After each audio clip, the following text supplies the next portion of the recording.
Hello everyone, welcome to test quiz. Test quiz में आप सभी का स्वागत है। हम पढ़े थे चैप्टर पादप कार्यकी का मीन्स प्लांट फिजियोलॉजी का, जिसमें हमने जो श्वसन का टॉपिक था रेस्पिरेशन का, उसके पूरे टॉपिक्स हमने कवर कर लिए थे। श्वसन रेस्पिरेशन क्या है, उसमें कौन कौन से प्रोसेस होते हैं, कितने चरण में होते हैं, ठीक है। जो ये सब जो टॉपिक्स थे जो इंक्लूडिंग थे रेस्पिरेशन में, वो हमने पूरे कवर कर लिए हैं। नेक्स्ट हमने जो चैप्टर का जो दूसरा है प्रकाश संश्लेषण में फोटोसिंथेसिस का टॉपिक देखते हैं कि प्रकाश संश्लेषण होता क्या है, फोटोसिंथेसिस होता क्या है। चलिए स्टार्ट करते हैं। सभी क्या देख रहे हैं हम, प्रकाश संश्लेषण फोटोसिंथेसिस। सभी हरे पौधे क्लोरोफिल, मृदा से प्राप्त जल और वायुमंडल की कार्बन डाइऑक्साइड की उपस्थिति में सूर्य के प्रकाश की ऊर्जा को रासायनिक ऊर्जा में परिवर्तित कर कार्बोहाइड्रेट्स में संचित करते हैं। आपको ये प्रोसेस थोड़ा कॉम्प्लिकेटिव लग रहा होगा कि क्या है, तो ये क्या है, इजी है। इसमें क्या होता है, फोटोसिंथेसिस प्रकाश संश्लेषण की क्रिया कैसी होती है, क्या होती है, ये समझाया गया है। इसमें क्या करते हैं, जो हरे पौधे होते हैं उसमें क्लोरोफिल नाम का जो वर्णक होता है वो प्रेजेंट होता है। कौन, क्लोरोफिल, ठीक है। तो जो हरे पौधे होते हैं उसमें क्लोरोफिल प्रेजेंट होता है। तो आपको ये भी पता होगा कि जो सभी पौधे हरे क्यों दिखते हैं। अगर पौधे हरे दिखते हैं तो उनका कारण क्या है, उसमें प्रेजेंट होने वाला पिगमेंट जो है क्लोरोफिल, ठीक है। क्लोरोफिल वर्णक के कारण वो कैसे दिखते हैं, हरे रंग के आपको दिखाई देते, ग्रीन कलर के दिखाई देते हैं। तो जो हरे पौधे हैं उसमें क्लोरोफिल प्रेजेंट होता है, क्लोरोफिल उपस्थित होता है।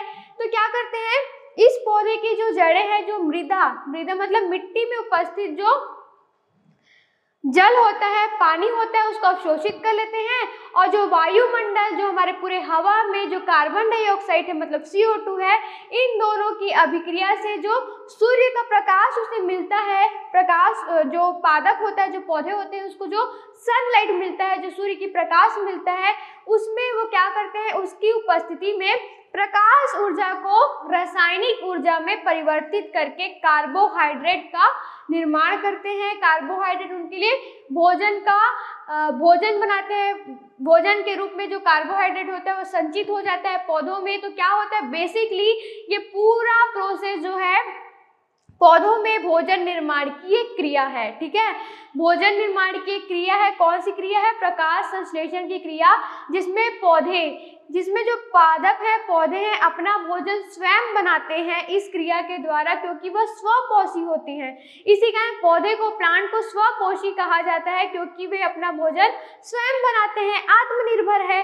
कौन सी क्रिया के द्वारा, तो प्रकाश संश्लेषण की क्रिया द्वारा, फोटोसिंथेसिस के प्रोसेस द्वारा। तो पूछा जा सकता है कि इसमें कौन कौन सी चीजें रहती हैं, तो क्या होता है, पौधों में उपस्थित होता है क्लोरोफिल, जिसकी उपस्थिति में एक क्रिया होगी, ठीक है। तो इसमें जो पौधे जो मिट्टी से जल को अवशोषित करते हैं, जल, और जो हवा में कार्बन डाइऑक्साइड है, कार्बन डाइऑक्साइड, जल और कार्बन डाइऑक्साइड, क्लोरोफिल और प्रकाश मतलब कि सनलाइट, सूर्य के प्रकाश की उपस्थिति में जल और कार्बन डाइऑक्साइड आपस में क्रिया करते हैं। और जो प्रकाश ऊर्जा, जो प्रकाश मिल रहा है सूर्य से, जो प्रकाश उसे मिल रहा है सूर्य से, उसको रासायनिक ऊर्जा में परिवर्तित करते हैं, अर्थात उन लोग कार्बोहाइड्रेट बनाते हैं, अपना भोजन बनाते हैं। ये पूरा प्रोसेस है प्रकाश संश्लेषण की, ऐसे इसकी क्रिया होती है। इस क्रिया को प्रकाश संश्लेषण कहते हैं। इस क्रिया में ऑक्सीजन उपजात रचना बाय प्रोडक्ट के रूप में बाहर निकलती है। अब इसमें क्या होता है, इस पूरे प्रोसेस को क्या कहा जाता है, प्रकाश संश्लेषण कहा जाता है, फोटोसिंथेसिस कहा जाता है। और इस क्रिया में जो ऑक्सीजन है वो बाहर निकलती, रिलीज होती है, ठीक है। ये देखो, इसका इक्वेशन दिया गया है, कार्बन डाइऑक्साइड जो हवा में प्रेजेंट है और पानी, जल H2O, ठीक है, CO2 कार्बन डाइऑक्साइड जो वायुमंडल मतलब कि हमारे चारों ओर उपस्थित है, और H2O मतलब जल, पानी जो मिट्टी में उपस्थित है, मिट्टी से ये ग्रहण करते हैं। पानी और कार्बन डाइऑक्साइड में क्रिया होती है प्रकाश की उपस्थिति में और क्लोरोफिल की उपस्थिति में। फिर क्या करते हैं, प्रकाश ऊर्जा को ये बदल देते हैं कार्बोहाइड्रेट में। कार्बोहाइड्रेट क्या है, भोज्य पदार्थ है, और जो ऑक्सीजन है, ये O2 है, वो बाहर निकलती है और जल का अणु बनता है, ठीक है। ये पूरा समीकरण है, प्रोसेस है प्रकाश संश्लेषण का, फोटोसिंथेसिस का, ठीक है, क्लियर है। आगे बढ़ते हैं। प्रकाश संश्लेषण की क्रिया में पृथ्वी को उपलब्ध कुल सूर्य प्रकाश का केवल जो 1/2000वां भाग ही, मतलब कि 1/2000वां भाग ही रासायनिक ऊर्जा में परिवर्तित किया जा सकता है। जितना प्रकाश, सूर्य का प्रकाश जितना पौधों में पड़ता है, जितना पादप में पड़ता है, उसका केवल इतना भाग ही रासायनिक ऊर्जा में परिवर्तित होता है। यहाँ पे क्या बताया मैंने प्रकाश संश्लेषण में कि जो सूर्य का प्रकाश जो पौधों को मिल रहा है, मतलब प्रकाश ऊर्जा जो मिल रहा है वो रासायनिक ऊर्जा में बदल रहे हैं। तो कितनी प्रतिशत ऊर्जा बदल रहे हैं? सिर्फ इतना, पूरा नहीं। जितना मिल रहा है ना पौधों को, तुम लोग पूरा यूज नहीं करते, पूरा उपयोग नहीं करते हैं, उस प्रकाश ऊर्जा का इतना भाग वो रासायनिक ऊर्जा में ही बदलते हैं। पृथ्वी पर होने वाले कुल प्रकाश संश्लेषण का लगभग 85% भाग महासागरों में, 5% अन्य जलीय पौधों में तथा शेष 10% भाग स्थलीय पौधों द्वारा होता है। ठीक है, जितने भी पृथ्वी में जो प्रकाश संश्लेषण की क्रिया हो रही है, ठीक है, तो प्रकाश संश्लेषण की क्रिया लगभग 85% होती है महासागरों, मतलब कि जो ओशियन में जो जलीय पौधे पाए जाते हैं, ठीक है, ओशियन में जो जलीय पौधे मतलब महासागर, सागरों में जो पौधे पाए जाते हैं उसमें सबसे ज्यादा प्रकाश संश्लेषण होता है, लगभग 85%। 5% होता है अन्य जलीय पौधे, जो अन्य जलीय मतलब तालाब हो गया, झील हो गया, इसमें जो पौधे पाए जाते हैं उसमें होता है। और जो 10% होता है स्थलीय पौधे, मतलब कि जमीन में उगने वाले पौधों से होता है। तो प्रकाश संश्लेषण सबसे ज्यादा कहाँ होता है? महासागरों में, ओशियन में। आगे बढ़ते हैं। प्रकाश संश्लेषण में प्रकाश को फोटोन क्लोरोफिल के इलेक्ट्रॉन को ऊर्जा देते हैं। ठीक है, अब प्रकाश क्या होता है? प्रकाश के कण नहीं आते, वो कण पूरे बंडलों के रूप में आते हैं, जिसे हम क्या बोलते हैं? फोटोन बोलते हैं। तो जो प्रकाश का फोटोन क्लोरोफिल के इलेक्ट्रॉन, जो क्लोरोफिल है ना, जो वर्णक जो पौधों में पाया जाता है, जो जिसके कारण पौधे कैसे दिखते हैं? हरे रंग के दिखते हैं। आपको पूछेंगे टीचर आपके कि आपका जो पौधे हैं वो हरे क्यों दिखते हैं, तो उनमें क्लोरोफिल उपस्थित होने के कारण वो कैसे दिखाई देते हैं? हरे दिखाई देते हैं। ठीक है, तो वो क्या करते हैं? जो प्रकाश पौधों पे पड़ता है ना, उसके फोटोन क्या करते हैं? वो क्लोरोफिल को क्या करते हैं? क्लोरोफिल में जो उपस्थित इलेक्ट्रॉन रहते हैं उसको एनर्जी देते हैं, उसको ऊर्जा देते हैं, या इलेक्ट्रॉन ऊर्जा पाकर उत्तेजित हो जाता है। अब जो क्लोरोफिल में जो उपस्थित इलेक्ट्रॉन था वो ऊर्जा पाया, प्रकाश पाया और उत्तेजित हो गया, एक्साइटेड हो गया और अपनी कक्षा से बाहर निकल जाता है। ठीक है, एनर्जी पाया, ऊर्जा, और अपने जो कक्ष था, क्लास था, कक्षा थे, उससे वो बाहर निकल जाता है। इलेक्ट्रॉन की उत्तेजित अवस्था 10⁻⁹ और 10⁻⁸ सेकंड तक रहती है। कितने सेकंड में रहती है? इतने 10⁻⁹ एंड 10⁻⁸ सेकंड तक रहती है, जो उसकी इलेक्ट्रॉन जो प्रकाश पाके उत्तेजित हो गए थे उसकी उत्तेजित अवस्था। इसके बाद यह इलेक्ट्रॉन अपनी मूल अवस्था में वापस आ जाती है। जब उसको प्रकाश मिला तो वो उत्तेजित हो गया। उत्तेजित कितने टाइम तक था? इतने टाइम तक था। उसके बाद फिर वापस अपनी जैसे पहले था वैसी उसी अवस्था में वापस आ जाता है, अपनी अधिक ऊर्जा को बाहर निकाल देता है, और जो उसको अधिक ऊर्जा मिली थी उसको वो बाहर निकाल देता है और अपने पुरानी अवस्था में आ जाता है। इसी ऊर्जा को हरे पौधे विभिन्न रासायनिक क्रियाओं द्वारा रासायनिक ऊर्जा में परिवर्तित कर कार्बनिक पदार्थों में संचित कर लेते हैं। तो जब इसको क्लोरोफिल में इलेक्ट्रॉन को जब प्रकाश मिला था वो उत्तेजित हो गया, तो जितने देर तक वो उत्तेजित रहता है उतने देर में क्या करते हैं? जो पौधे होते हैं उसको क्या करते हैं? उसकी जो ऊर्जा का उपयोग रासायनिक क्रियाओं में, रासायनिक पदार्थों के निर्माण में कर लेते हैं। तो ये यहाँ पर तक का क्लियर है कॉन्सेप्ट। क्या क्या होता है प्रकाश संश्लेषण में? प्रकाश संश्लेषण किसे कहते हैं? क्या हो रहा है क्रिया में? ठीक है, तो आगे बढ़ते हैं। अब देखते हैं ये जो प्रकाश संश्लेषण हो रहा है, फोटोसिंथेसिस हो रहा है, उसके लिए कौन कौन से पदार्थों की जरूरत है। ठीक है, प्रकाश संश्लेषण की क्रिया में हमें क्या क्या चीज चाहिए इस क्रिया को करने के लिए। ठीक है, अब देखते हैं प्रकाश संश्लेषण के आवश्यक कच्चे पदार्थ, required raw materials of photosynthesis. ठीक है, फोटोसिंथेसिस का देखते हैं। तो पहले हमें जरूरत होगी भाई कार्बन डाइऑक्साइड और जल की, ठीक है। इन दोनों के बिना प्रकाश संश्लेषण की क्रिया होगी क्या? नहीं होगी, क्योंकि ये दोनों आपस में क्रिया करके ही क्या करेंगे, इन दोनों ही आपस में अभिक्रिया करके भोज्य पदार्थ कार्बोहाइड्रेट का निर्माण करेंगे ना। तो प्राथमिकता होगी कार्बन डाइऑक्साइड और जल की, ठीक है। प्रकाश संश्लेषण में काम आने वाले मुख्य आवश्यक कच्चे पदार्थ है कार्बन डाइऑक्साइड, जल मुख्य पदार्थ है, इनके बिना ये क्रिया नहीं होगी, कार्बन डाइऑक्साइड और जल के बिना। पौधे कार्बन डाइऑक्साइड वायुमंडल से प्राप्त करते हैं। पौधे कहाँ से कार्बन डाइऑक्साइड प्राप्त करेंगे? जो हमारे चारों ओर जितनी हवा वायु वायुमंडल में उपस्थित है कार्बन डाइऑक्साइड ना, तो वहां से वो ग्रहण करेंगे। और वायु के साथ स्टोमेटा से होती हुई पत्तियों की मेसोफिल कोशिकाओं के अंतर कोशिकीय अवकाश में पहुंचती है। वे क्या करते हैं? ये वायु है, वायु से क्या करते हैं, हवा से जो कार्बन डाइऑक्साइड लिए, उसके बाद जो पत्तियों में जो रंध्र स्टोमेटा पाई जाती है, वहां से होते हुए उनकी जो मेसोफिल स्टोमेटा रंध्रों में मेसोफिल कोशिकाएं पाई जाती हैं, वहां से उनके अंतराकोशिकीय अवकाश, अंतराकोशिकीय अवकाश बोलते हैं किसे? अगर दो कोशिका सेल हमने पढ़ा है ना, दो कोशिका के बीच पाया जाने वाले अवकाश को अंतराकोशिकीय अवकाश कहते हैं। यहाँ वो कार्बन डाइऑक्साइड पहुंच जाती है, ठीक है। कहाँ से? वायु से, हवा से वो लेते हैं कार्बन डाइऑक्साइड को, जो पत्तियों में स्टोमेटा पाई जाती है, रंध्र पाए जाते हैं, उसकी मेसोफिल कोशिकाओं के अंतराकोशी जो मेसोफिल कोशिकाएं हैं उसके अंदर जो अवकाश पाए जाते हैं कोशिकाओं के, उसको अंतराकोशीय अवकाश में वो कार्बन डाइऑक्साइड पहुंच जाती है। यहाँ कार्बन डाइऑक्साइड मेसोफिल कोशिकाओं के नम भित्ति के जल में घुलकर विसरण द्वारा क्लोरोप्लास्ट में पहुंच जाती है। अब क्या करते हैं, ये जो कोशिकाओं में जो जल पाया जाता है उसमें विसरण द्वारा घुल के कार्बन डाइऑक्साइड वो क्लोरोप्लास्ट जो होता है उसमें पहुंच जाती है। जल पौधों की जड़ों द्वारा भूमि से अवशोषित करता है, ये तो था कार्बन डाइऑक्साइड के बाद। अब देखते हैं जल कहाँ से मिलता है। तो जल क्या करते हैं, जो जड़ें रहती हैं मिट्टी में वहां से वो अवशोषित करते हैं पौधे। पौधों की जड़ों के मूल रोम भूमि से जल अवशोषित करते हैं, ठीक है। फिर जाइलम द्वारा इसी पत्तियों की मेसोफिल कोशिकाओं तक पहुंचाया जाता है। अब जल कैसे मिलते हैं? जो जड़ अवशोषित किए जल को मिट्टी से, ठीक है, उसके बाद उसमें जो जाइलम संवहनी तक पाया जाता है, वो क्या करता है, जब जड़ उसको ग्रहण करता है, अवशोषित करता है पानी को, जल को, तो वो पूरे भाग में फैलाता है जाइलम। तो क्या करता है, जब जल ग्रहण हो जाता है तो जाइलम क्या करता है, वो मेसोफिल कोशिकाएं जहाँ कार्बन डाइऑक्साइड अवशोषित थी वहां तक वो जल को पहुंचा देता है।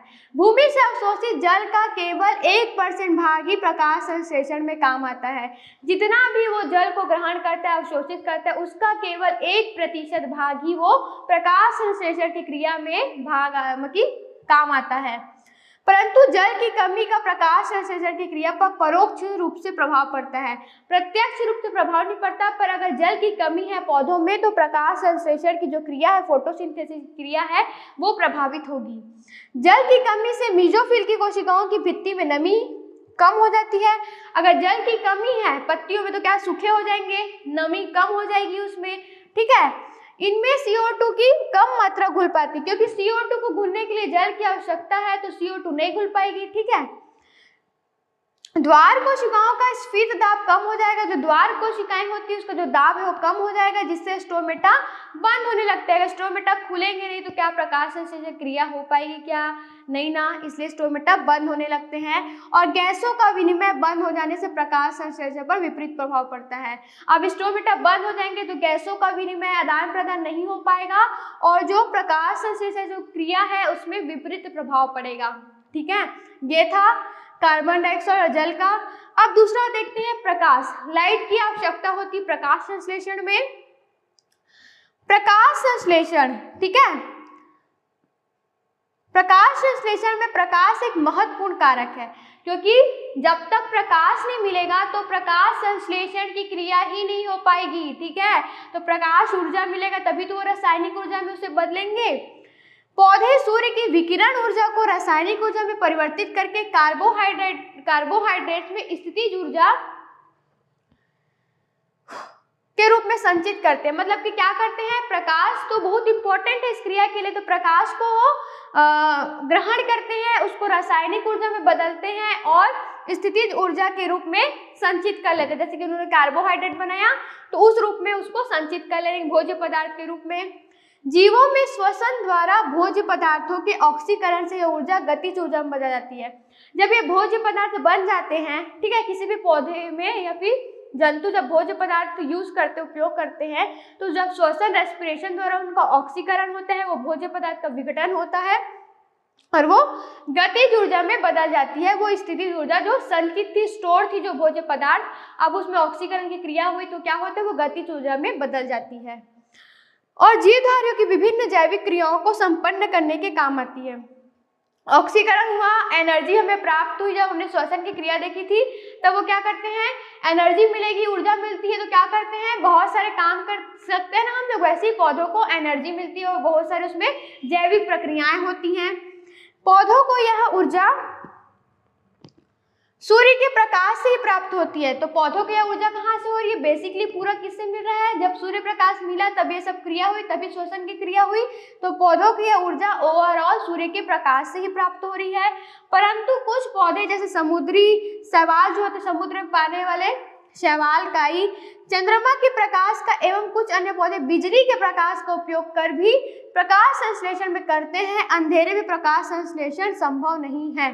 ठीक है, अब क्या होता है, कुछ पौधे क्या करते हैं, प्रकाश तो बहुत इंपॉर्टेंट है प्रकाश संश्लेषण के लिए, इसके अलावा क्या करते हैं, कुछ समुद्र में कुछ शैवाल पाए जाते हैं, कुछ काई पाए जाते हैं, उन लोग क्या करते हैं, वो चंद्रमा में जो लाइट मिलता है, जितना प्रकाश मिलता है उसका उपयोग कर लेते हैं। कुछ लोग तो क्या करते हैं, जब बिजली लाइट से जितना प्रकाश मिलता है उसको यूज करके प्रकाश संश्लेषण करते हैं। पर जहां तक देखा गया है कि प्रकाश के बिना प्रकाश संश्लेषण संभव नहीं है, प्रकाश की रिक्वायरमेंट होती ही है। यह था दूसरा। अब देखते हैं हरित लवक, क्लोरोप्लास्ट। क्लोरोप्लास्ट की कितनी आवश्यकता है, तो प्रकाश संश्लेषण की क्रिया केवल हरे पौधों में होती है। हरे पौधों में होती है कौन सी, प्रकाश संश्लेषण की क्रिया। पौधों का हरा रंग उनकी कोशिकाओं में उपस्थित हरित लवक के कारण होता है, उनमें क्लोरोप्लास्ट प्रेजेंट है, मतलब उसका वर्णक कौन सा, क्लोरोफिल।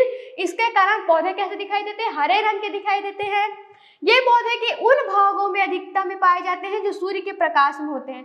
जो पौधा का भाग सूर्य के प्रकाश में है उसमें हरा रंग दिखाई देगा। हरा रंग क्यों दिखाई दे रहा है, क्योंकि इसमें क्लोरोप्लास्ट प्रेजेंट है।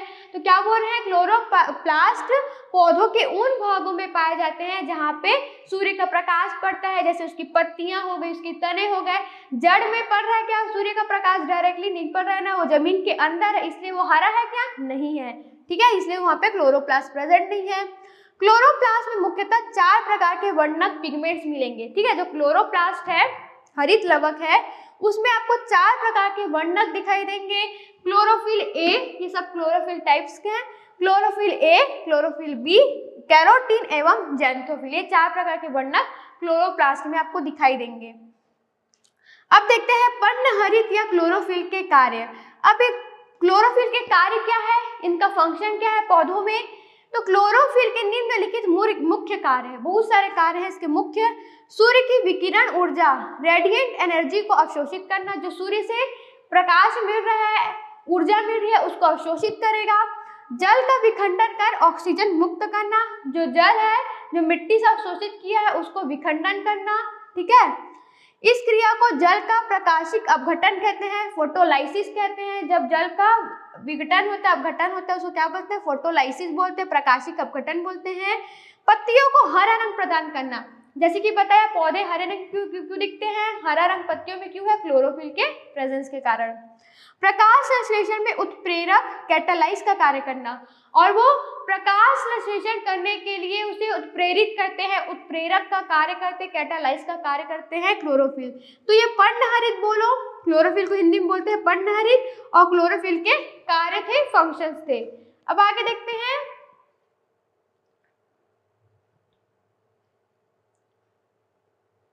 अब देखते हैं प्रकाश रासायनिक तथा जैव संश्लेषी क्रियाएं या प्रकाश संश्लेषण की क्रियाविधि।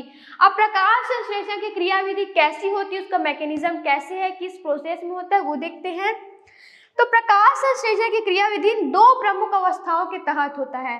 पहला है प्रकाश रासायनिक अवस्था या प्रकाश रासायनिक अभिक्रिया, photochemical phase of photochemical reaction. जो प्रकाश रासायनिक क्रियाएं हैं अवस्था है वो देखते हैं।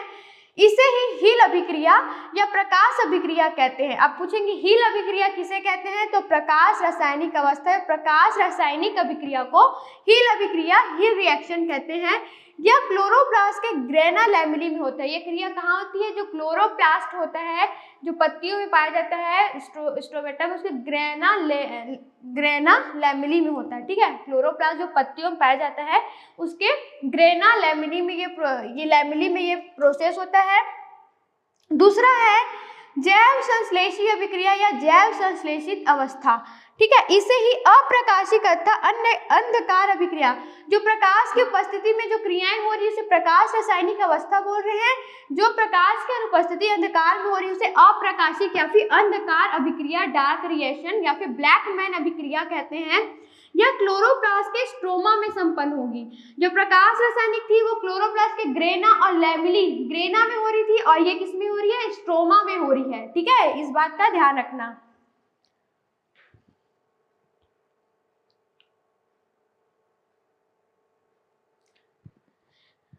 ज्ञातव्य है कि प्रकाश संश्लेषण के पूर्व क्रियाविधि में प्रकाश आवश्यक नहीं होती। ठीक है, अगर प्रकाश संश्लेषण क्या है, जहाँ प्रकाश नहीं है तो वहाँ चंद्रमा के प्रकाश में भी हो जा रहा है, बिजली के प्रकाश में भी हो जा रहा है, तो प्रकाश संश्लेषण आवश्यक नहीं होती, बल्कि प्रकाश केवल जल के अपघटन के लिए आवश्यक है।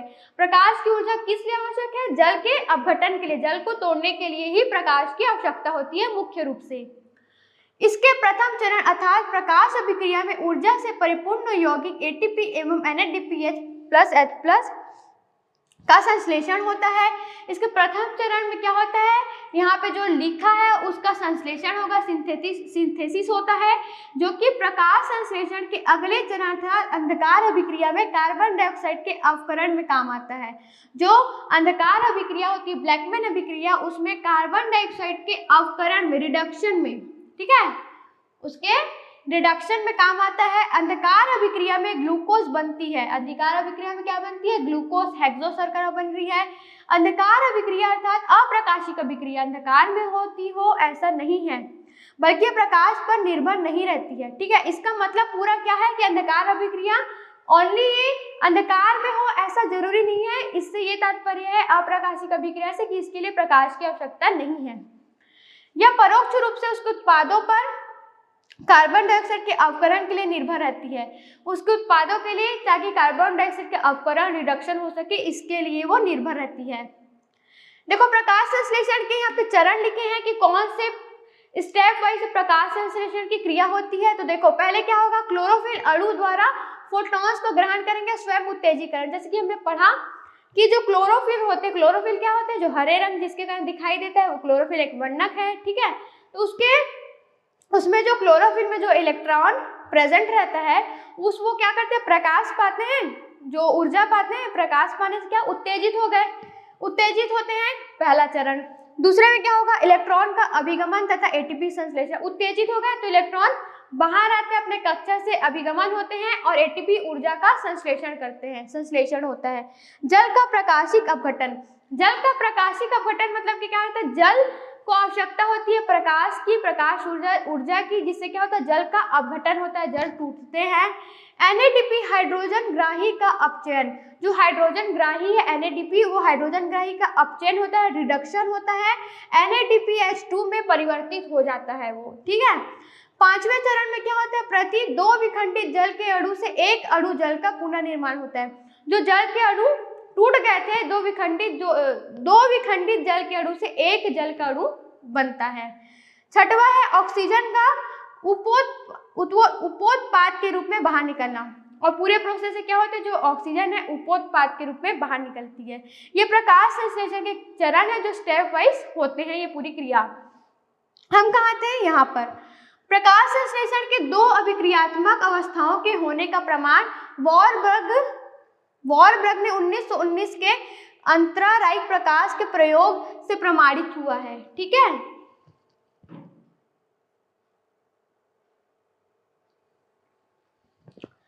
इन्होंने एक पौधे को लेकर उस पर लगातार प्रकाश दिया, ठीक है। उन्होंने एक पौधा लिया, इन्होंने एक एक्सपेरिमेंट किया, प्रयोग जो अब आपके सामने प्रेजेंट होने जा रहा है, ये उनकी क्रिया है। इसमें क्या हुआ, उन्होंने क्या किया, एक पौधे को लिया जिसमें लगातार प्रकाश पड़ता रहे, ठीक है। दूसरे पौधे पर उतने ही समय में उन्होंने प्रकाश एवं अंधेरे को बारी बारी से दिया। जितने एक पौधे को पूरे प्रकाश में रख दिया, मान लो 5 घंटे पूरे प्रकाश में रख दिए, और उन्होंने उतने ही समय में जो दूसरा पौधा था उसको पहले क्या किया, प्रकाश में रखा, फिर अंधेरे में रखा। प्रथम प्रयोग की तुलना में दूसरे पौधे में प्रति सेकंड प्राप्त प्रकाश में प्रकाश संश्लेषण की दर अधिक रही। जो क्या हुआ, जब दूसरे पौधे की तुलना में पहले पौधे की तुलना में जो दूसरा पौधा था जिसको बारी बारी कभी प्रकाश में रखते थे कभी अंधकार में रखते थे, उसमें प्रकाश संश्लेषण जो फोटोसिंथेसिस की दर थी वो अधिक थी, ठीक है। इस अवलोकन से यह निष्कर्ष निकलता है कि निरंतर प्रकाश न देने से प्रकाश संश्लेषण के उत्पाद में कमी नहीं आती। इसका मतलब ये है कि जो प्रकाश संश्लेषण की क्रिया है, फोटोसिंथेसिस क्रिया है, इसका मतलब ये नहीं है कि पौधों को प्रकाश मिलता ही रहे, कंटिन्यू निरंतर हो तभी प्रकाश संश्लेषण की क्रिया होगी, ये आवश्यक नहीं है। उन्होंने अपने प्रयोग से यही बताया। यह तभी संभव है जब प्रकाश संश्लेषण की कुछ क्रियाएं प्रकाश की अनुपस्थिति में होती है, मिलता रहे। ये तब कब संभव है, जब प्रकाश संश्लेषण क्रिया के लिए जो कुछ क्रियाएं प्रकाश की अनुपस्थिति में भी हो, प्रकाश के बिना भी हो, परंतु इसमें कुछ समय इसका उपयोग न होने के चलते प्रकाश संश्लेषण की दर में कमी आएगी, ठीक है। अगर ज्यादा देर इसका उपयोग नहीं हो रहा है तो प्रकाश संश्लेषण की जो दर है, जिस दर से वो चल रहा है उसमें कमी जरूर आएगी। अर्थात प्रकाश संश्लेषण का कुछ भाग प्रकाश की उपस्थिति में तथा कुछ भाग उसकी अनुपस्थिति में संपादित होकर पूर्ण होता है। ओवरऑल मतलब ये है कि प्रकाश संश्लेषण की जो पूरी क्रिया है उसमें जो कुछ भाग है उसको प्रकाश की उपस्थिति में और कुछ भाग प्रकाश की अनुपस्थिति में, अगर दोनों में हो तो वो अच्छे से पूर्ण रूप से संपादित होता है। यही वॉरबर्ग ने अपने प्रकाश संश्लेषण के 2 अभिक्रियात्मक अवस्थाओं के होने का इन्होंने इस प्रकार प्रकाश का प्रयोग करके वर्णन किया था, ठीक है, पौधों पे, ठीक है। तो ये प्रकाश संश्लेषण की अवस्थाएं हैं। केल्विन साइकिल है जो प्रकाश संश्लेषण के लिए है, लाइट रिएक्शन जो प्रकाश अभिक्रियाएं जो प्रकाश में होगी, डार्क रिएक्शन जो प्रकाश में नहीं होगी, ठीक है। जो प्रकाश अभिक्रिया है इन ग्रेनम में होती है, और जो डार्क रिएक्शन है वो कहाँ होती है, स्ट्रोमा में होती है। अगर आपको क्वेश्चन आएगा तो आप ये आंसर कीजिएगा कि जो अंधकार वाली जो अप्रकाशिक अभिक्रियाएं हैं, डार्क रिएक्शन, वो स्ट्रोमा में होती है, और जो प्रकाशिक अभिक्रियाएं हैं, प्रकाश अभिक्रियाएं हैं, वो लाइट रिएक्शन वो ग्रेनम में होती है, ठीक है। तो ये प्रकाश संश्लेषण की अवस्थाएं हैं। तो आज की क्लास में हमने देखा प्रकाश संश्लेषण फोटोसिंथेसिस जो कि पौधों में होता है, उसके लिए किस चीज की आवश्यकता होती है, प्रकाश संश्लेषण के लिए कौन कौन से पदार्थों की आवश्यकता होती है वो भी हमने देखा, ठीक है। फिर प्रकाश संश्लेषण में जो कौन कौन से होते हैं, जो प्रकाश की उपस्थिति में होते हैं प्रकाशिक अभिक्रिया, जो प्रकाश की अनुपस्थिति में होते हैं अप्रकाशिक मतलब कि डार्क रिएक्शन, ये भी हमने देखा। जो प्रयोग से हमें समझ आया कि प्रकाश की आवश्यकता कितनी है। तो ये पूरा एक टॉपिक है प्रकाश संश्लेषण को, जो आगे हम कंटिन्यू करते रहेंगे आगे की क्लास में भी। तो प्रकाश संश्लेषण होता क्या है, ये प्रोसेस क्या है, इसको पहले आप अच्छे से समझिए, तभी इसके आगे जो आगे के टॉपिक है उसको आप समझ पाएंगे कि इसमें कौन कौन सी चीजें होती हैं, ठीक है। तो ये क्रिया किसमें होती है, पौधों में होती है, ठीक है। तो आज की क्लास में हमने प्रकाश संश्लेषण देखा, फोटोसिंथेसिस देखा। तो आगे की क्लास में इससे रिलेटेड जो टॉपिक्स होंगे उसको ही हम कवर करेंगे। तो मिलते हैं नेक्स्ट क्लास में, तब तक के लिए stay blessed, stay home, thank you.